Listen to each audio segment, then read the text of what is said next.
patch full of feeding opportunities. Scratch your belly. Like the great white, bull sharks have She'll love it in a few senses, but in the seconds. murky waters of a river, it's harder to visually lock onto a target, so the bull shark relies on its other senses.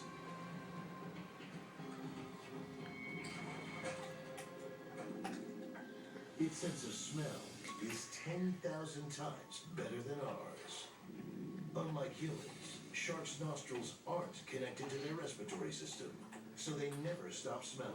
Water constantly flows through their olfactory organs. 2/3 of a bull shark's brain is Freeze your mouth dedicated again. entirely to their Enjoy sense the of smell. rubs. Let me Blood rub her gets its belly. attention What's that from felt? 3 miles away.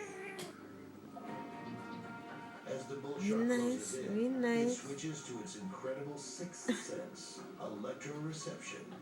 This picks up the faint electrical currents generated by all animals when they use their muscles. Along the shark's snout and jaw are tiny sensors called the ampullae of Lorenzini.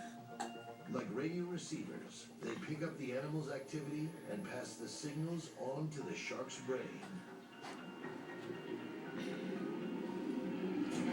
The force of the attack shocks the prey. Then its teeth and jaws do the rest. They rip deep into